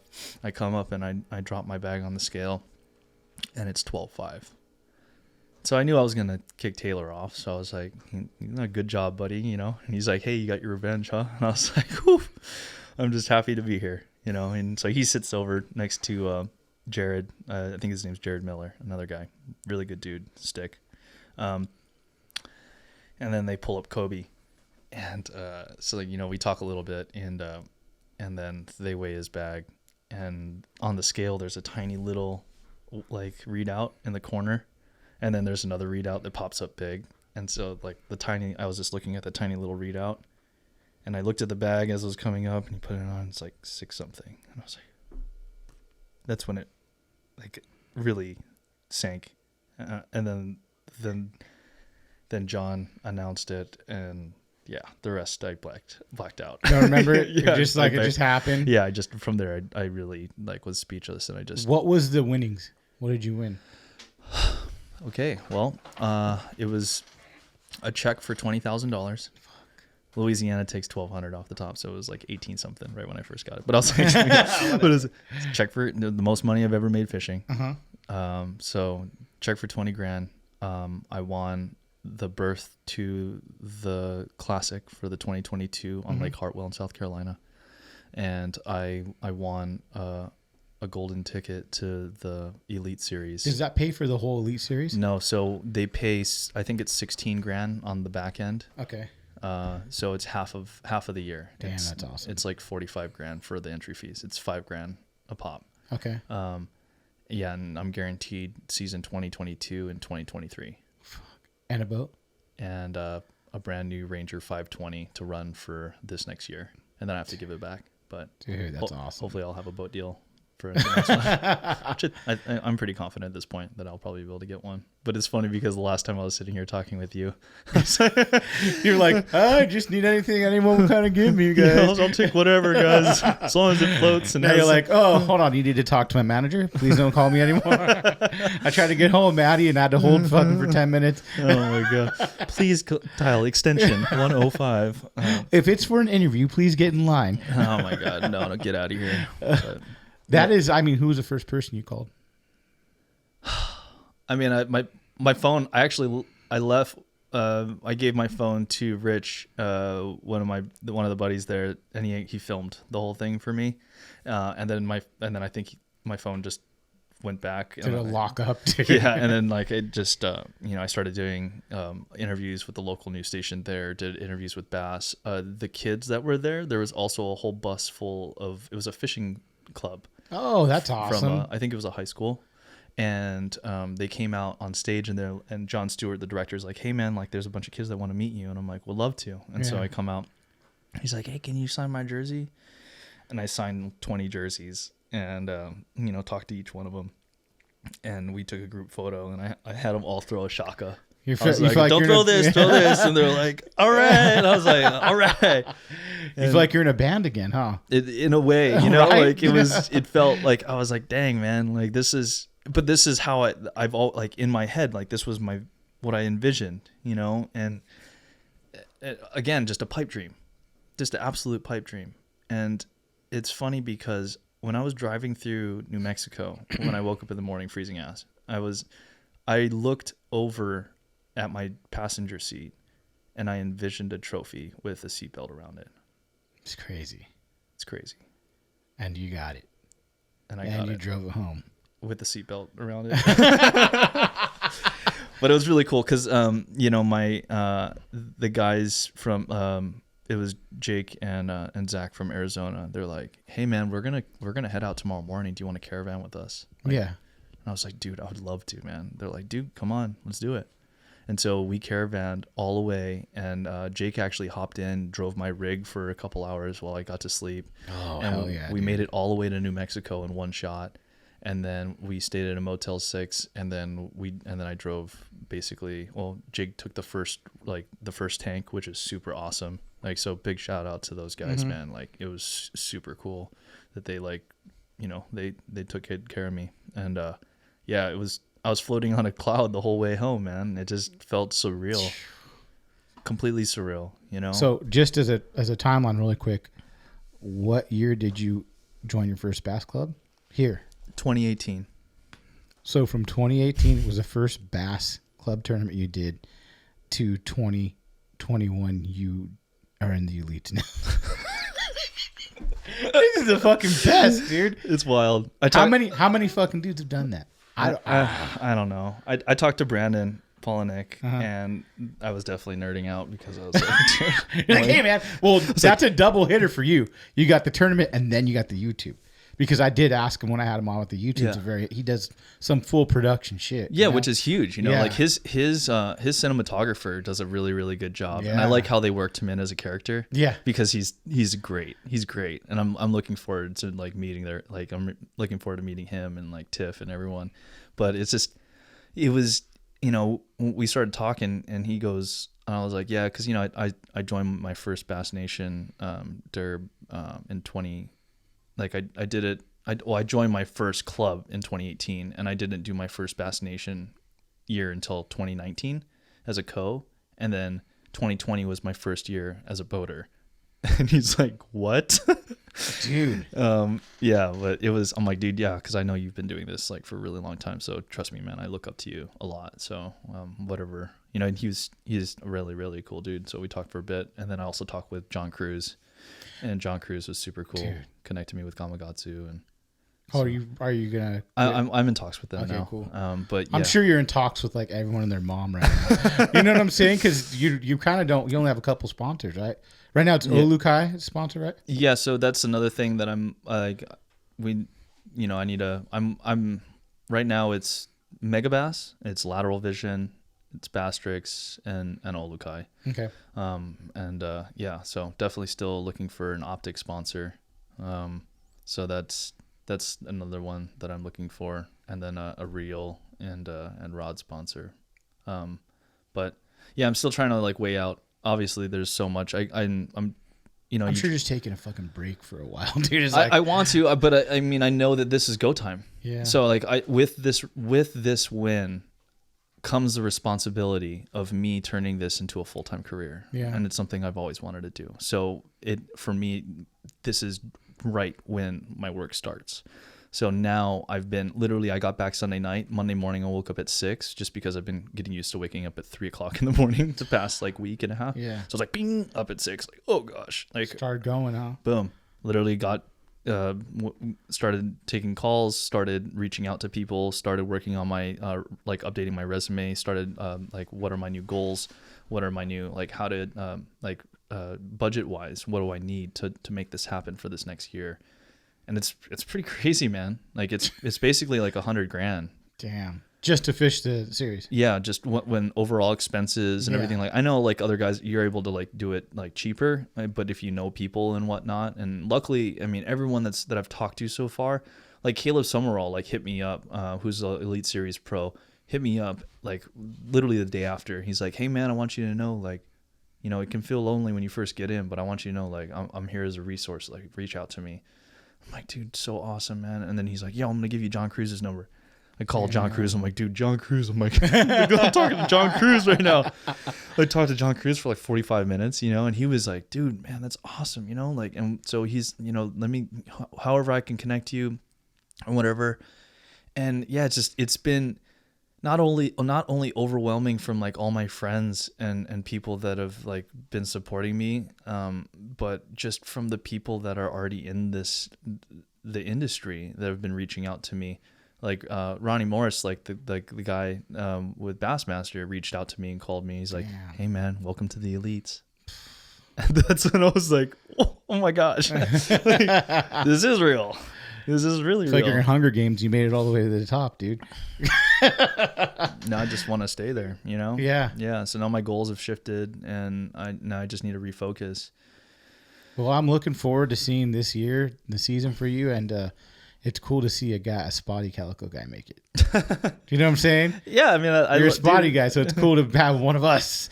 Yeah, I mean, I'm not nearly as spotty guy as much as you guys are for sure. But you fish it. You like fishing spotties. I enjoy fishing spotties. Yeah, man. They're so fun, dude. So yeah, they're awesome little guys. I want to say congrats and thanks for coming on short notice too. I appreciate it, man. Dude, 100%. Big help. It's a pleasure.